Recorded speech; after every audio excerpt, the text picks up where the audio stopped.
What is up, everyone? Welcome to round 4 of the Portland Monthly Premodern Paper Magic Afternoons May 2025 tournament. I've got 2 rad decks to show you, so let's get into those deck lists. First up is Alec with green-white Terrageddon, and you may be saying, wasn't that on last video? And you are technically correct, but different people, and this does not actually have the spicy red splash. No, this is the more traditional version of the deck. There is a little bit of spice though in the one Cataclysm in the main, and there might be some stuff in the sideboard, but let's just get into it. For everyone wondering, this is not an Oath of Druids deck. This is in fact just a more value-based deck. That means we do actually have some more creatures in addition to the 4 of Terravores, which are a staple and a namesake of the deck. We actually have 4 Weathered Wayfarers to help go find utility lands and, you know, to do a little bit of mana fixing. The deck also runs 4 Nimble Mongoose. It's a hard card to interact with, and late game it does actually turn into a real clock, becoming a 3/3 with Shroud. As for spells, we have 4 Mox Diamond, which I guess technically counts as land, right? 3 Call of the Herd, which I guess technically counts as creatures, 4 Sylvan Libraries, 3 Armageddons, the other namesake part of the deck, 1 Cataclysm I mentioned, 4 Swords to Plowshares, and 2 Naturalize. As for lands, we got 4 Windswept Heaths, 3 Forests, 2 Plains, 4 Wastelands, 2 Secluded Steppes, 3 Tranquil Thickets, 3 Brushlands, 3 Rashadan Ports, 2 Treetop Villages, and a Core Haven. I must have missed the memo where this was a core part of the Terrageddon deck. Puns aside, let's get into the sideboard. There is actually oaths in the side. I did mention there's a little bit of spice here, and that is it. He can actually sideboard into a Terra Oath deck by just removing those Nimble Mongoose and Weathered Wayfarer.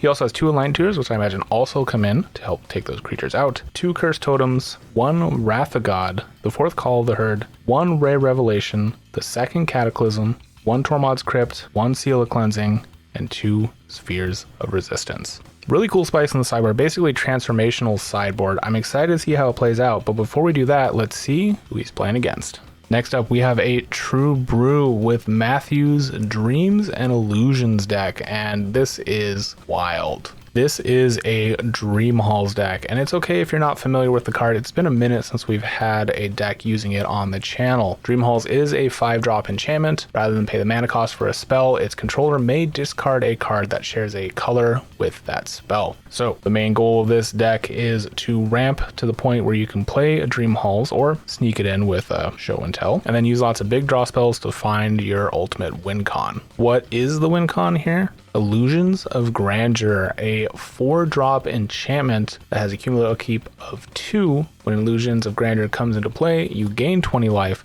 When Illusions of Grandeur leaves play, you lose 20 life. How does that win you the game exactly? Well, you have to pair it with Donate. Donate is a 3-mana spell that gives target player control of target permanent you control. Now you may think, well, your opponent can just keep paying the Illusions of Grandeur upkeep cost. Well, that cost stacks every turn and becomes probably untenable after the 2nd turn. So as long as you can hold on with that 20 life you just gained, you probably just win the game. But in case you don't want to wait that long, the deck is also running 4 Chain of Vapors to bounce the illusions to make your opponent then just automatically lose. As for the rest of the deck, we're running some pretty big draw spells, including Rush of Knowledge, which lets you draw cards equal to the highest current mana cost among permanents you control, which is probably Dream Halls. Other draw spells are Laquada's Creativity, I'm sure I butchered that, Opportunity, Parallel Thoughts, kind of, it's an interesting way of doing that, Intuition, which also does help you find your combo pieces, 1 of Tolarian Winds in case you get a little mana flooded from all those draws, and 2 Concentrates.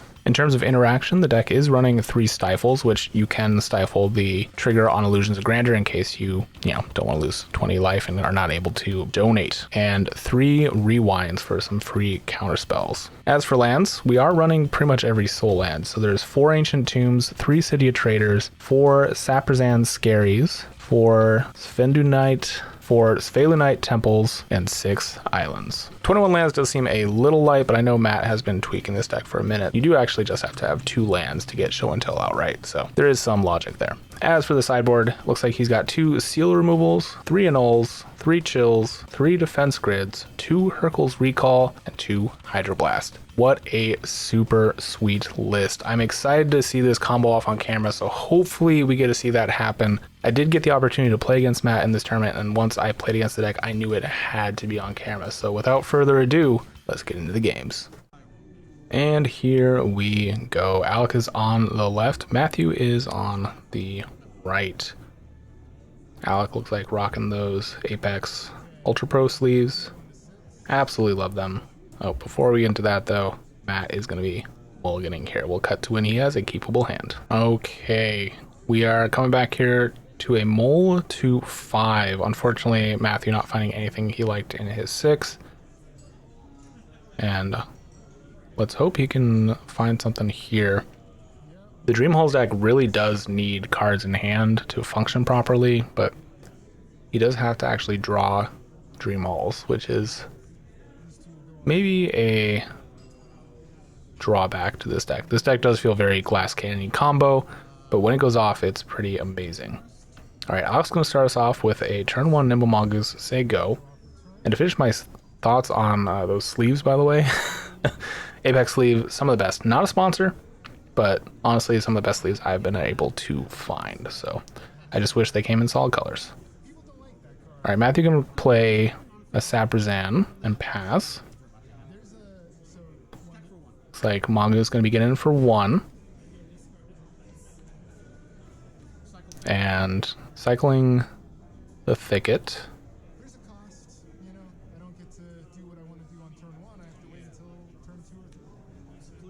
Playing a tapped step and say go. Alec probably not having any idea what his opponent is on. These depletion lands usually are just in combo decks, so maybe recognizing that he needs to go fast, or at least find a way to get his opponent off of mana. Second, Scary coming down.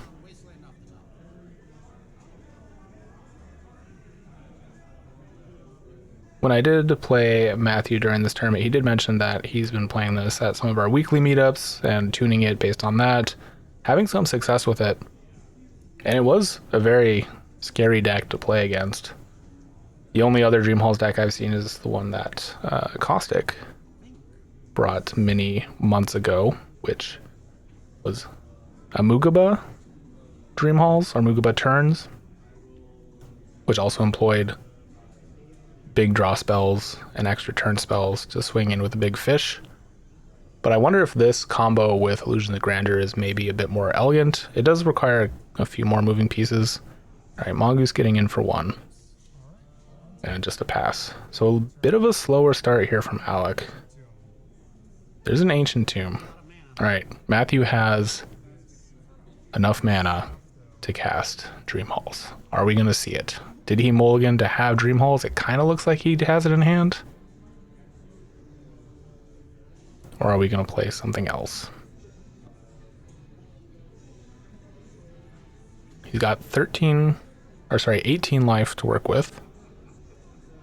Does he hold back until he's got a bit more to do? Looks like he will. Unfortunately, this opens him up to an Armageddon. If Alec has it, and yes, he does. All right, that is a problem. Armageddon, I don't know what you're doing with all that mana, but if you're not doing it yet, let's get to the Mongoose. Mongoose does not have Threshold yet, is a one-off, but probably will soon. Pass back to Matt. Do you still have any lands left? This deck is a little land light, and it looks like that is a no. And this Mongoose stands alone. And now has Threshold, thanks to Windswept. What do you grab here? Plains? Forest. Okay. Swinging in for 3.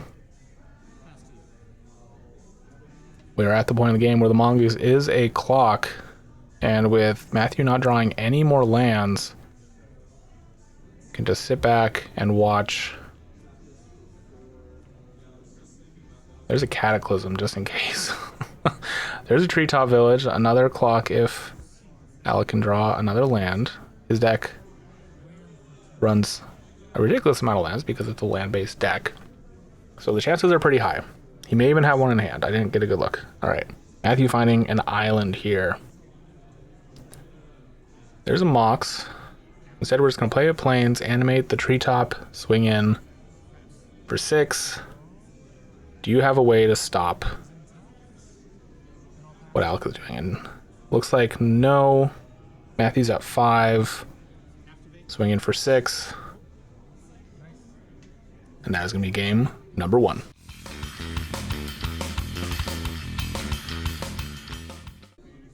All right, a bit of a rough start to the match for Matthew. I do think he waited a turn too long on playing out the Dream Halls. I'm pretty sure he had it in hand. He had something he could do. But now knows exactly what he's playing against. I think Matthew also a bit newer to the Premodern format, maybe not having played against this green-white Terrageddon list. There's really only 2 or 3 people that have this deck, and they may not be bringing it to the weekly meetups as much as like the monthlies. So could be unfamiliar with it. But Matthew's going to be starting us off. He has a Keepable 7, which is great. He's going to play out a Sabrazan Scary, which is also great until it gets wastelanded. Pass back to Matthew. There's a Stifle that would have been great with an untapped mana source. A Svelunite Temple coming down. There's a Weathered Wayfarer. Pass to you. Wayfarer on the draw is pretty good, especially if you're wanting to go get more wastelands, which might be the play here. Alec, maybe getting the sense that these soul lands are very important to what Matthew's trying to do, I should say, and the more he can remove them, the safer he will be. Draw for turn. Do we just wasteland? Yep. Wasteland for turn. Hit the temple. Say go. Now, there was the opportunity where Matthew could have stifled the wasteland, and probably should have, and I think that maybe just comes from a bit of a lack of format knowledge. Okay, now looking at the stifle, maybe realizing that was the play. But Matthew did have an island to play and then pass. Weathered Wayfarer activating here. Maybe thinking about stifling the Wayfarer activation. That's definitely not the best case use for it, I think. Because, you know, the activation is just reusable. Is that another wasteland? Yeah, I think it might be. Playing out a forest, though. Alright, Matthew finding another scary. Oh, and Alec actually having to discard the hand size here. That's what happened. Alright, Matthew just going to pass it back. Alec going to cycle this Tranquil Thicket. And then move to draw step. Or is Matthew doing something here? No. Okay, we are untapping, but in upkeep, taking a point off the brushland. Finding another wasteland. Alec not gonna let on that he has a wasteland already in hand. So all 4 wastelands. Draws for turn. Wasteland for turn. Hit the scary, and this time Matthew remembers to stifle. Good. Ooh, and there is a show and tell in his hand. Does he have the Dream Halls?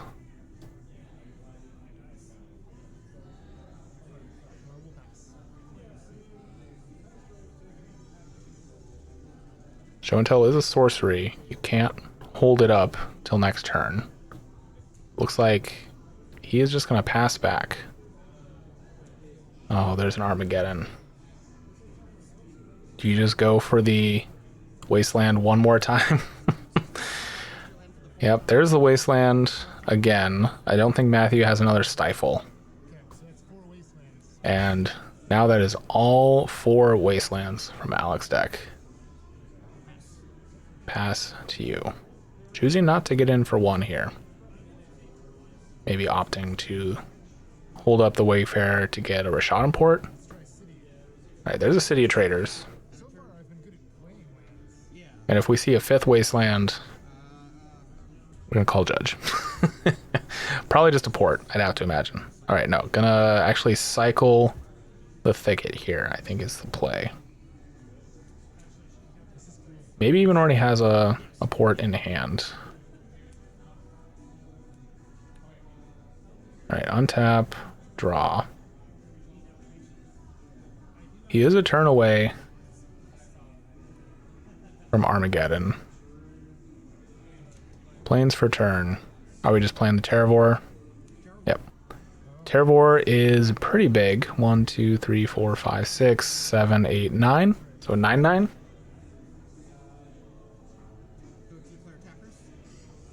And gonna swing in for 1 with the Wayfarer. Pass to you.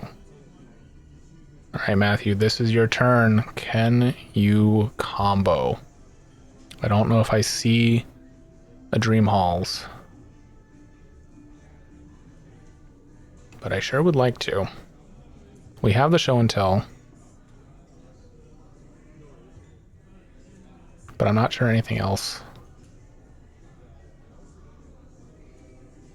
is going to happen in hand for him.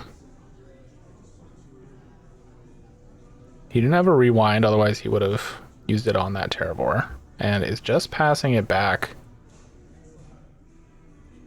hoping his opponent doesn't have an Armageddon.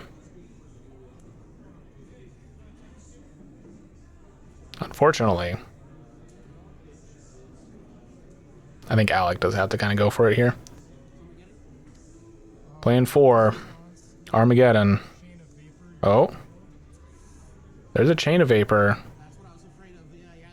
on the Terravor. And just getting in for 1 here. Matthew buying himself a little bit of time.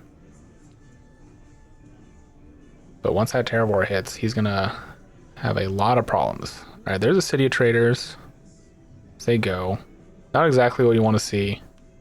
Needing an island, really, to make it worthwhile to show and tell here. There's an Ancient Tomb. Just going to pass. Swinging in for 1. There's Rashad Port. And a Nimble Mongoose. That Mongoose definitely has Threshold. There's a rewind. A few turns too late.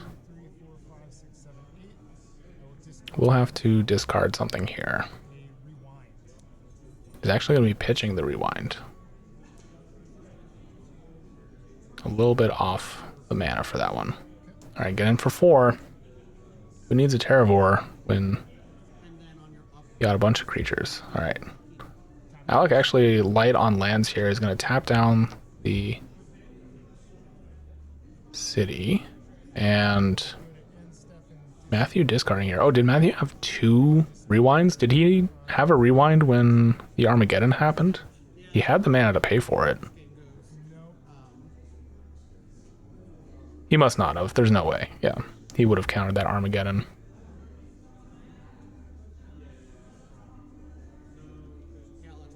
All right, Alec just getting in for 4 again. There's a Mox. Pitching a step, and are we going to see the Terravor to close things out? No, we're going to port the city. Playing it safe. It's going to take an extra turn, but I don't know if Matthew has an out here.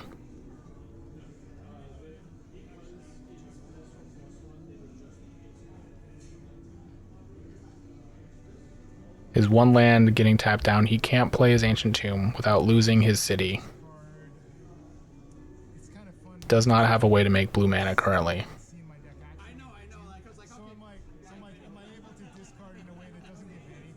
Things looking pretty grim for the combo deck. I did mention at the beginning that I thought lands might be an issue. Is going to be pitching a Concentrate here. A deck that relies so much on soul lands, going up against a deck that thrives on depriving your opponent of mana. It's always going to be a tough time, especially if, and I do think Matthew just did not have the Dream Halls in hand game 1. Obviously didn't have it in game 2 because he had the show and tell. There is an island The city does die because of the island. Hopefully that gets caught. But it doesn't really matter because that's game. Alec takes it down in a clean 2-0. All right. Well, unfortunately, the combo deck not getting to do its thing even once on camera. I do hope Matthew brings this back, maybe tweaks it a little bit, because it does look like a super fun list. Congrats to Alec for taking it down, and thanks to all you guys for making it this far in the video. Make sure to like the video, and if you haven't yet, subscribe to the channel. It is the best way to support what I am doing here. If you want to support financially, you may notice all these wonderful Patreons on screen. If you'd like to join them, the link is in the video description or displayed on screen. That money goes towards travel expenses like going to other tournaments and upgrading gear for even better quality videos. Thanks to all of you again for watching, and I'll catch you next time.